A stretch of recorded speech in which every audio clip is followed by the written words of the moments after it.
दो चीजों पे हम डिस्कस करेंगे। पहला ये कि परमात्मा को किस तरीके से प्राप्त कर सकते हैं, उसकी एलिजिबिलिटी क्या है, प्री चेक्स क्या है, तैयारी क्या होनी चाहिए, कौन कौन से लोग हैं जो एलिजिबल हैं, एलिजिबिलिटी क्राइटेरिया क्या है, पैरामीटर क्या है। दूसरी, यदि किसी ने उस परमात्मा को प्राप्त कर रखा हो, अपने इष्ट को किसी रूप में प्राप्त कर रखा हो, एकात्म भाव से उस परमात्मा में विलीन हो चुका हो, उसके बाद उसकी क्या अवस्था हो। महात्मा बुद्ध ने मन को दर्पण माना। मन एक विराट को परिभाषित करता है जिसमें आत्मा और मस्तिष्क का भी समावेश हो।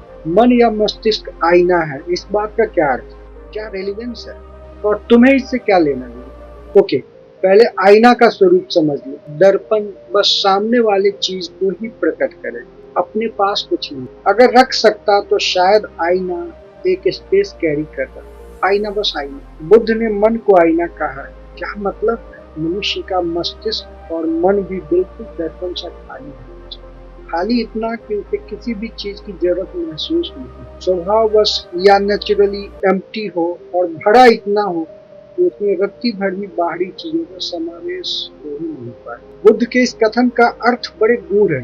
मन और मस्तिष्क बस एक रिफ्लेक्टर की तरह काम करना चाहिए। जैसे किसी चीज का प्रवेश हो, तत्क्षण उसका प्रत्युत्तर दे सके। कोई आइडिया, विचार, सलाह, आदि ऐसी तमाम चीजों का एग्जिस्टेंस नहीं। तरह जब शून्यता को प्राप्त करेगा हमारा मन, वही पहली सीढ़ी है परम पिता परमेश्वर की प्राप्ति। यहाँ ये भी ध्यान देना कि शून्य में न तो बुराई की कोई जगह है और न किसी अच्छाई की, क्योंकि दोनों एक ही विधा के दो रूप, अच्छाई और बुराई। लाओ त्से का सिद्धांत कहता है कि अच्छाई और बुराई दोनों एक ही बात है। अच्छाई का अस्तित्व तभी है जब वहाँ बुराई मौजूद है, या शब्द अच्छाई बोलने मात्र से हम बुराई को एग्जिस्टेंस में ले आए।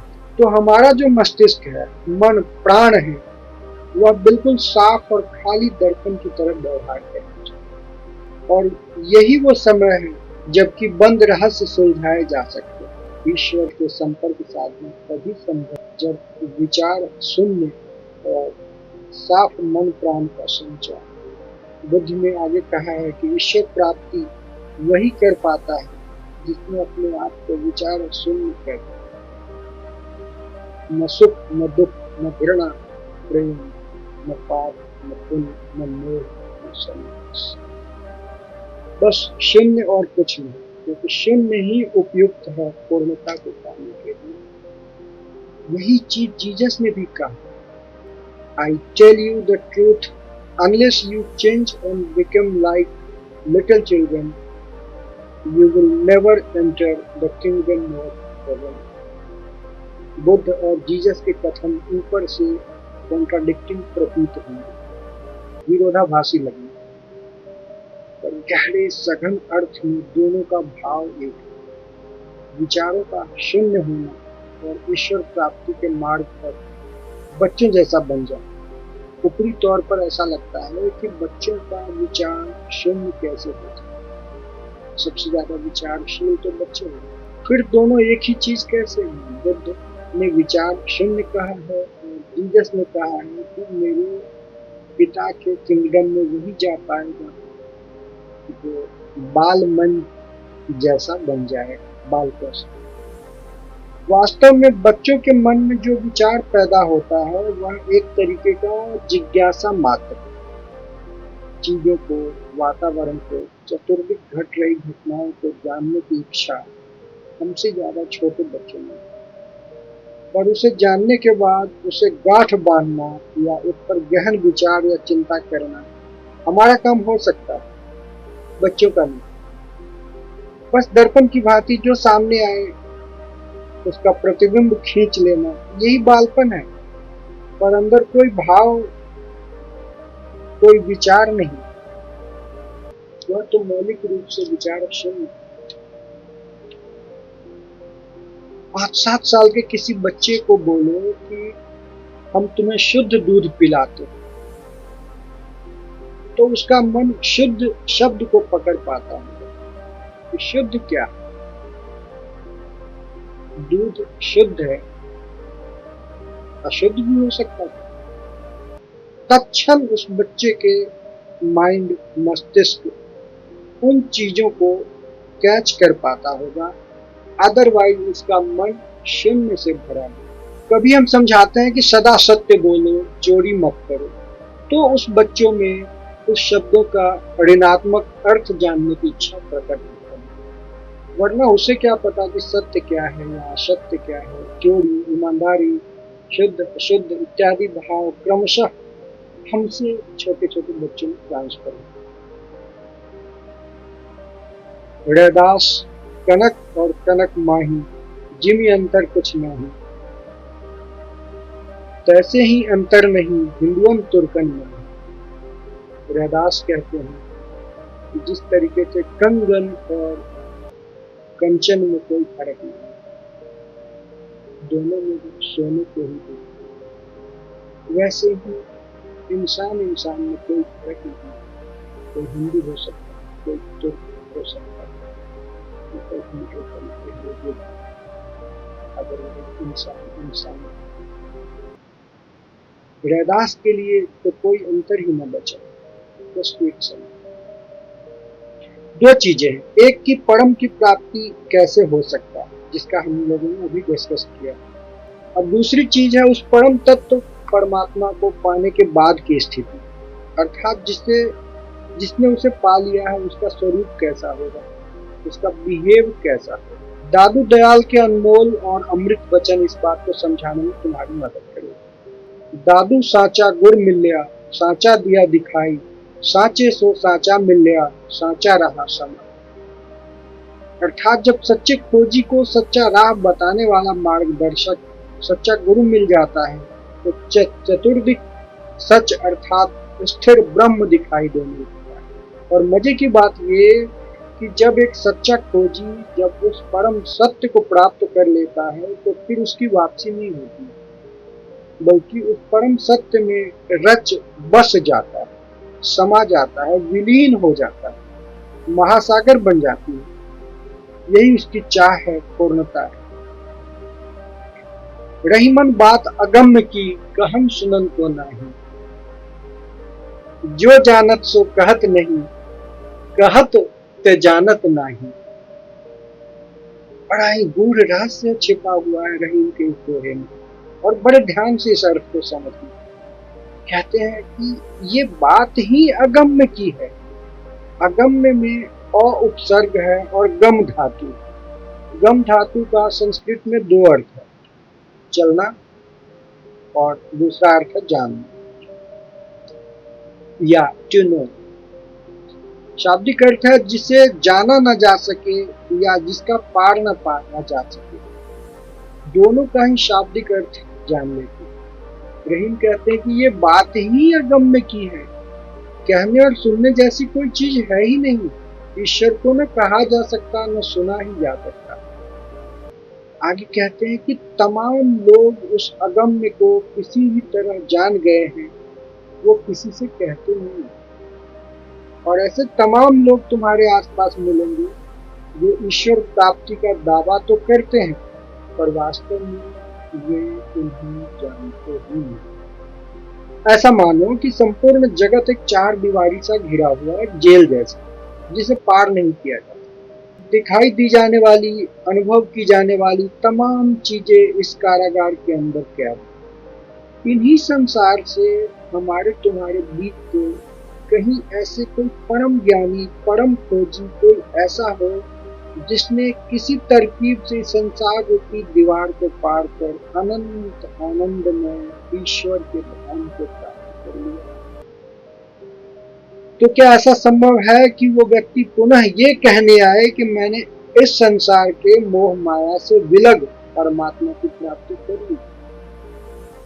संभवतः ऐसा नहीं होगा। कोई भी ऐसा मूढ़ नहीं होगा जो वापसी में ये कहने आए, और अगर वो मूढ़ होगा तो शायद भव सागर के उस पार जा ही नहीं। परमात्मा प्राप्ति के बाद फिर वो आत्मा बचता ही कहाँ होगा। दो चार झूठे मक्कार जरूर हैं जो झूठी दावा कर सकता है कि उसने परमात्मा की खोज करी। ऐसे लोगों से जरा बच। जिसने उस महान तत्व को पाकर पुनः वापस लौटा तो सच्चे अर्थ में वह मिलन को प्राप्त ही नहीं कर पाता, वरना वापसी कदापि न हो सकेगी। भला कोई परवाना शम्मा से मिलकर वापसी कर पाए। तुमने मीरा का प्रसंग जरूर सुना। कृष्ण भक्ति में इतनी विलीन हो गई कि स्वयं कृष्ण की मूर्ति में समाहित हो गई। लोग बाहर मीरा का इंतजार करते रह गए। मीरा कृष्ण में एकाकार, दो की संभावना हो ही नहीं सकती।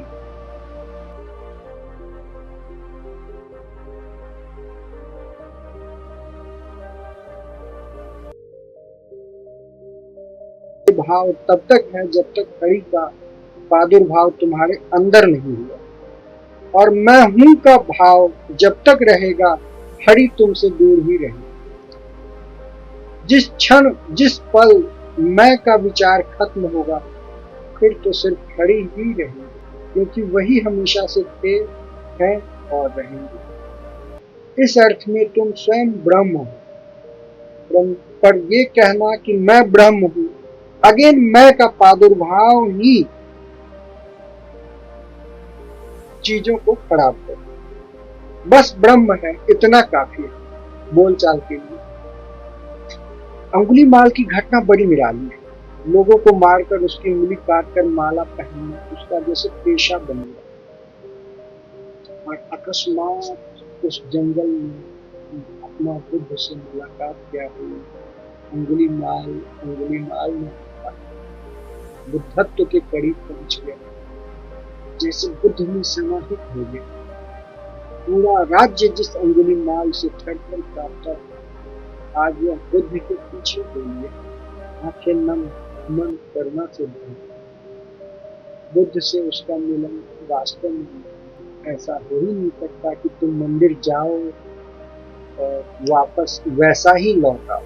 एक पल, एक क्षण, बल्कि क्षण का शतांश भी अपने इष्ट को मिल लो,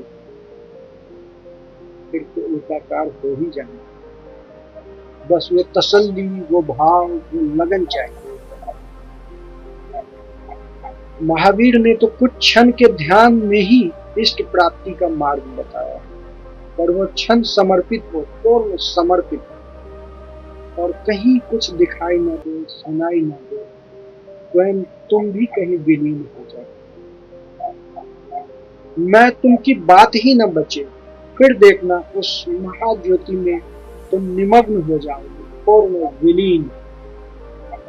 तुमने कभी कालिदास जी की कई कथाएं जरूर सुन रखा होगा।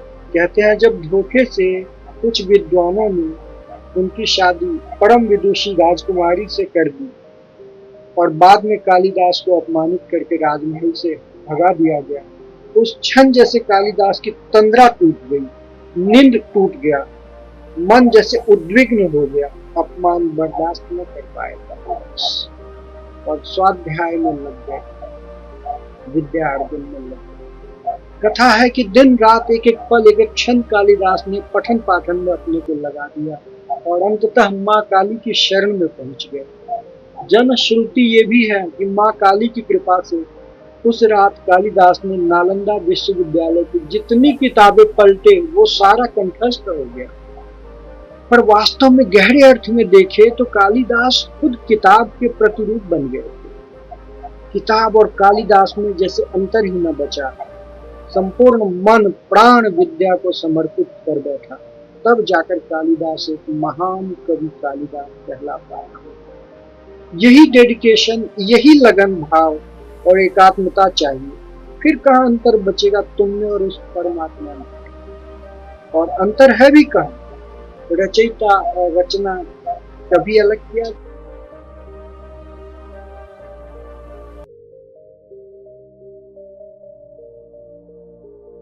भी अंतर नहीं। पानी गहरे महासागर में है एक चीज है, बुलबुला भी है वो दूसरी चीज है।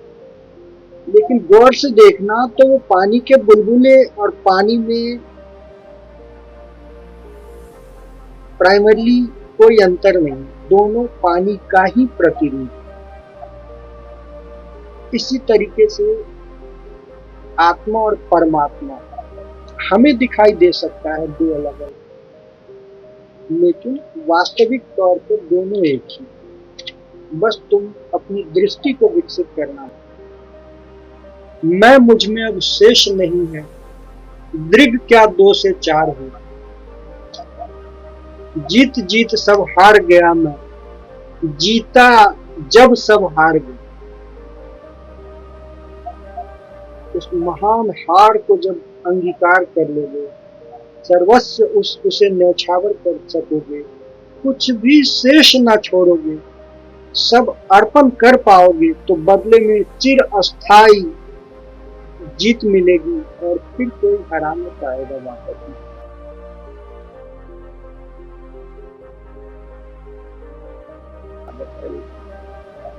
आगे